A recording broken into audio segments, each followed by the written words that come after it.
یہ ایک عجیب و غریب بات ہے.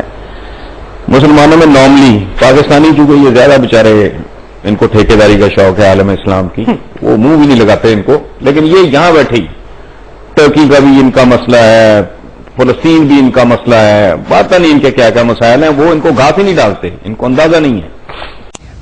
کس پہ ذمہ داری ڈالی جائے؟ نہیں رؤوف، اس میں بنیادی بات تو یہ ہے کہ ویسٹ کو تو بلیم کرنا بنیادی طور پہ ایک شکست خوردار مسخ شدہ ذہنیت کا کام ہے. میں کمزور ہوں، آپ طاقتور ہیں، تو مجھے اپنی کمزوری پہ کانسنٹریٹ کرنا چاہیے سو دیٹ یو کی ناٹ ابیوز مائی ویکنس. ایک بات. دوسری بات یہ ہے کہ ویسٹ خاص طور پہ امریکہ کی آپ بات کر رہے ہیں، یہ تو ویسے جمعہ 8 دن کی بات. آپ کی تو ساری تاریخ ہی اس طرح، آپ کی ساری تاریخ ایک دوسرے کی گردنیں کاٹنے پر مشتمل ہے. یہاں میں ایک بات کی وضاحت میں اکثر کرتا ہوں کہ بھائی جب تاریخ کو دیکھو تو بغیر تعصب کے دیکھو. آپ لوگ اگر تاریخ کو مس کریں گے، تاریخ کا کچھ نہیں بگڑے گا، وہ آپ کو مس کر دے گی. بغیر تعصب سے دیکھنے کا نتیجہ یہ ہے کہ آپ درست نتائج پہ پہنچیں گے اور پھر شاید آپ اس کو ریکٹیفائی کرنے کا بھی سوچ سکیں. اگر آپ اپنی کجی، اپنی کمزوری، اپنی غلطی، اپنے جرائم، اپنے گناہ، اپنی حرکتیں، اپنی پرفارمنس ہی نہیں ماننے کو تیار، اس کے علاج کی تو نوبت ہی نہیں آئے گی. آپ کی ٹوٹل ہسٹری، یہ ویسٹ کو گالی دینا، ویسٹ کو برا کہنا وہ چھوڑیں، وہ تو ہمارے رائیولز ہیں. میرے اور آپ کے درمیان ایک مقابلہ چل رہا ہے جو صدیوں پر مشتمل ہے. تو you are most welcome to do anything you want. ہم کہتے ہیں وہ جی سازشیں کرتے ہیں، وہ آپ سے بہتر دماغ رکھتے ہیں تو سازشیں کرتے ہیں، آپ کر لیں. اور پھر جھوٹ ہے یہ بر صغیر کی تاریخ اٹھا کے دیکھ لیں. لارڈ کلائیو کے ساتھ 200-250 گورا تھا، باقی سارے ہم ہی لوگ تھے، ہمارے ہی بزرگ تھے. بکسر کی لڑائی میں شاہ عالم ثانی کا انہوں نے جو حشر کیا ہے، لڑنے والا کون تھا اس کے خلاف؟ بابر کو کس نے نکالا تھا فرغانہ سے؟ اس کے چچاؤں نے. یہاں کے اس نے کس کی گردن اتاری سب سے پہلے؟ ابراہیم لودھی کی. امیر تیمور نے کس کو مارا؟ یلدرم کو. پھر بنو امیہ، بنو عباس. یہ آپ کے ہاتھ سے اسپین گیا، اور پھر یہ اپروچ بھی غلط ہے. اسپین چلا گیا، اسپین آپ ابا آپ کی بری میں لے کے آئے تھے. آپ طاقتور تھے اس وقت، آپ ایکسپینڈ کر رہے تھے. آج وہ طاقتور ہیں، وہ ایکسپینڈ کر رہے ہیں. جب آپ اپنا ورلڈ آرڈر، جب آپ میں سکت تھی، دم تھا، جان تھی، تو آپ اپنا ورلڈ آرڈر امپوز کر رہے تھے. آج وہ کر رہے ہیں.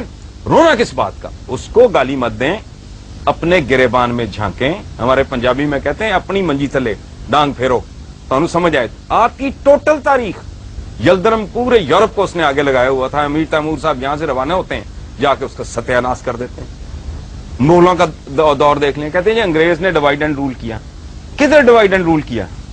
انگریز تو آیا کو جہانگیر کے زمانے میں غالباً. Please correct me if I am wrong, sir Thomas Roe وغیرہ. اس سے پہلے جو آپس میں ایک دوسرے کی گردنیں کاٹ رہے تقریباً اس وقت آیا جس وقت بابر آیا، اور انگریز جہانگیر کے دور میں تقریباً اس وقت. ٹھیک ہے، اچھا. اس سے پہلے جو مغل شہزادے ایک دوسرے کی گردنیں کاٹ رہے تھے، باپ کو اندر کر رہے تھے، سگے بھائی مار رہے تھے، شیر شاہ ان کے ساتھ لڑ گیا. یہ ٹوٹل پاور پلے ہے، صدیوں سے چل رہا ہے. محمد بن قاسم کو کھال میں سی کے بش نے بھیجا تھا.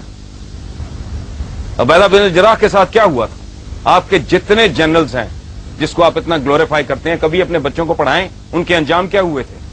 ان لوگوں کے ساتھ کیا کیا آپ نے؟ کرنے والے کون تھے؟ اب یہ قدم قدم پہ سازشیں ڈھونڈنا، ان میں کیڑے ڈالنا اور لوگوں کو بتانا کہ جی وی آر دا بیسٹ. مجھے ایک اور بات بتائیں آپ لوگ، یہ ینگسٹرز بیٹھے ہیں، یہ غدار پیدا کرنے کا ٹھیکہ آپ نے کیوں لیا ہوا ہے؟ غدار آپ میں ہی یہاں کیوں پیدا ہوتے رہے ہیں، گوروں میں کیوں نہیں ہوئے؟ اس کی وجہ ہے رؤوف صاحب، غدار ایک خاص کلچر میں پیدا ہوتا ہے. جہاں فرد اور ریاست کا مفاد اس طرح ہو جاتا ہے نا، وہاں غدار پیدا نہیں ہوتے. سر تھامس رو نے جہانگیر میں سے اس کے بیٹے کا اس نے علاج کیا، وہ ٹھیک ہو گیا. اس نے انعام کے طور پہ کہا کہ اس کے برابر، اس کے وزن کے برابر، وہ موٹا آدمی تھا، سونا تول کے اس کو دو. اس نے کہا کہ بادشاہ سلامت، مجھے سونا نہیں چاہیے، میری قوم کو اپنے ملک کے ساتھ ٹریڈ کرنے کی اجازت دے دیں. آپ کے پاس یہ وفا 2007 میں نہیں ہے. آپ کے لیڈر سوئس بینکوں کے کیس بھگت رہے ہیں. کوئی کرپشن کنگ کہلاتا ہے، کوئی کرپشن کوئین کہلاتی ہے. آپ کے ساتھ، آپ کے پاس اپنی بدنصیبی پہ غور کریں. یہ کمٹمنٹ 2007 में नहीं है। जो गोरे के पास, चूंकि मैग्ना कार्टा के बाद उन्हें ये एहसास उनके अंदर जन्म लेने लगा था कि मेरा और मेरे मुल्क का, मेरी स्टेट का मुफाद, तो ये इस तरह की बात है। अच्छा, मैं एक छोटा सा सवाल यहाँ पे और पूछूं, चूंकि बुनियादी तौर पे जिस तरफ हमें चलना है, हम आज की बात करें, माजी के सबक जो है उससे हमें सीखना चाहिए, लेकिन क्या कोई ऐसी सूरत हाल हो सकती है, इस वक्त 3 मकतबे फिक्र के लोग हमारे पास मौजूद हैं, कोई एक चीज के ऊपर हम इत्तफाक कर लें, क्या ऐसी कोई सूरत हाल नजर आती है कि बाहर को हम जो, क्योंकि देखिए ना पूरी दुनिया हमारी तरफ देख रही है, सारी दुनिया में इस वक्त मलून और मतून जो है वो मुसलमान है, हरकतों की वजह से नहीं, लेकिन कोई फ्यूचर में कुछ सूरत नजर आती है कि शायद हम तालीम हासिल करें, हम इंसान की रऊफ साहब, जहां आज इंसान खड़ा है, इसमें आपकी कंट्रीब्यूशन क्या है? आपसे मुराद मेरी, हम सबकी 1 अरब 40 करोड़ मुसलमानों की कंट्रीब्यूशन क्या है? ये एक पैम्पर नहीं दे सके बनी नौ इंसान को, ये बॉल पॉइंट नहीं दे सके, ये गाड़ी की विंड स्क्रीन साफ करने वाला वाइपर नहीं दे सके। 56-57 इतने लगभग मुसलमान मुल्क हैं, एक में भी जमहूरियत नहीं है, डूब मरो। मैं सदियों से एक बड़ा दिमाग नहीं पैदा किया, इस मुल्क में एक बड़ा आदमी पैदा हुआ है, मैं इंटेलेक्चुअली बात कर रहा हूं। ये मुल्क है, सबका है।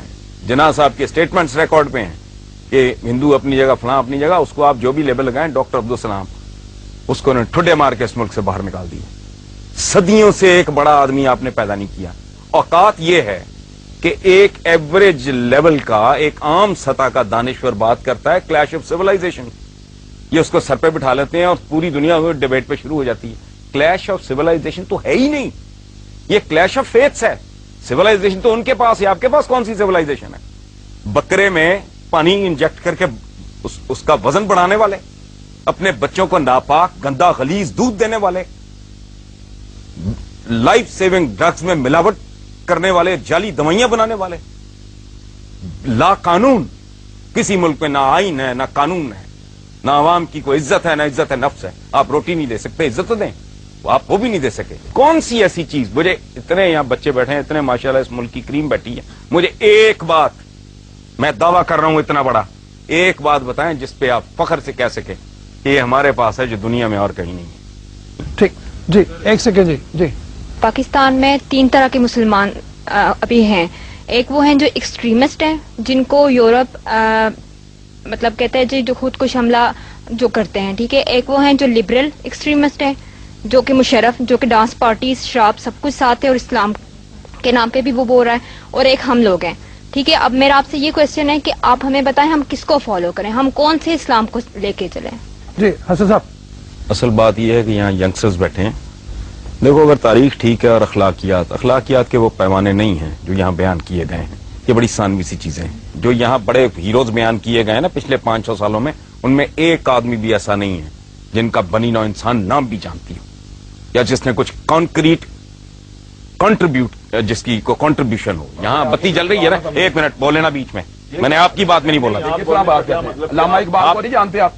अल्लामा इकबाल दुनिया को नहीं जानती। क्यों नहीं? उसने एन मैरी शेमर में पीएचडी की है जर्मनी के अंदर, आपको पता ही नहीं किसी बात का। छोड़े है पूरी कायनात,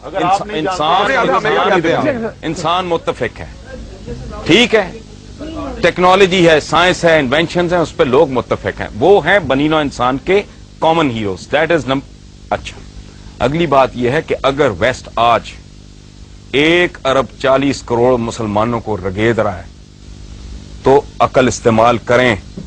यू आर रॉन्ग, आप कुछ भूल रहे हैं, आप रास्ता भटक गए हैं।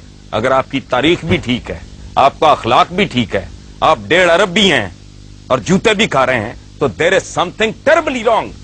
मेरा आपसे सवाल है हसन निसार साहब कि आपने कहा अभी मुसलमान के खिलाफ ही है, तो आप क्यों नहीं आवाज उठाते? आपने कहा है कि हमें गलत तौर पे लीड किया जा रहा है। बहुत बड़ी कलमिस्ट हैं आप, तलवार की जो कलम की जो क्या कहना चाहिए ताकत है वो तलवार से ज्यादा होती है, तो आप क्यों नहीं उसके खिलाफ आवाज उठाते? और मीडिया क्यों नहीं उठा रहा आवाज? आज का मीडिया तो बहुत स्ट्रांग है। ये मेरा ख्याल है यहाँ से आपको किसी ने बताया है कि मैं कॉलम निगार हूँ, और बड़ा कॉलम निगार तो पता नहीं क्या हूँ या नहीं। मैं तो लिखता ही ये कुछ हूँ, इसका मतलब है आप पढ़ते नहीं हो। मैं तो पिछले 12-14 साल से इसको इबादत समझ के लिख रहा हूँ कि मुसलमानों को पास ग्लोरी, पिदरम सुल्तान बूद, खाता खत्म करके कुछ भी ना करो। ये जो है ना अपने आप को वी आर द बेस्ट, इसने मरवा दिया है अपनी कमजोरियों पे। जो ताकत है वो तो है ही। अगर आप में कोई अच्छाई है, हम में कोई अच्छाई है, اس پہ توجہ دینے کی ضرورت نہیں, وہ تو ہے. اصل بات یہ ہے کہ اپنی ہم کمزوریاں ڈھونڈیں, ان کو آئیڈینٹیفائی کریں, پھر اگلے مرحلے میں سوچیں کہ ان کو ریکٹیفائی کیسے کرنا ہے, تاکہ اتنی بڑی تعداد میں ہونے کے باوجود ہمیں اس ذلت اور رسوائی کا سامنا نہ ہو جو دنیا میں آج ہمارا مقدر بن چکی ہے. This is what I am writing.